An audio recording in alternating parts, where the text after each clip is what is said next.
The house stood at the edge of town, just beyond the last flicker of the streetlights. When Carter and his family moved in, the neighborhood was quiet, almost too quiet. It was the kind of place where people peeked from behind curtains but rarely waved. Still, the price was right.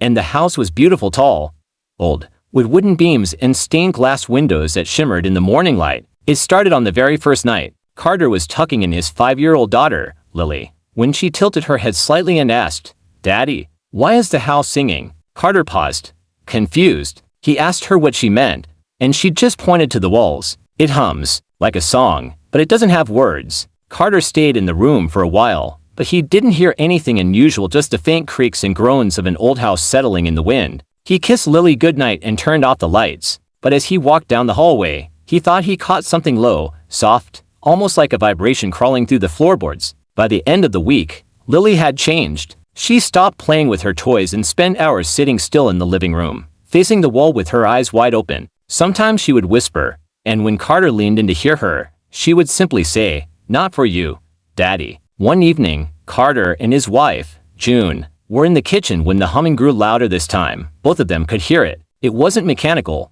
not like pipes or old wiring. It was deeper, almost like it came from the foundation itself. June dropped her glass. The sound had a strange effect. It made the air feel thick, like breathing through wet cotton. They tried calling an inspector, but no one showed up. 2 different repairmen promised to visit, but both canceled last minute. When Carter drove to the local hardware store to ask for help, the man behind the counter went pale. He leaned forward and said quietly, "That house hums when it wants something." That night, Carter searched the basement for anything that might explain the noise. Behind a row of old shelves, he found a small wooden door nailed shut. He pulled it open and stepped into a hidden room. The walls were covered in drawings, hundreds of them crude, childlike sketches etched directly into the wood. They were all the same image. The house itself, surrounded by stick figures with their mouths open as if screaming. Lily stopped talking entirely the next day. Desperate, Carter confronted the house. He walked through every room, shouting, begging, threatening, but the only answer was the hum, now constant,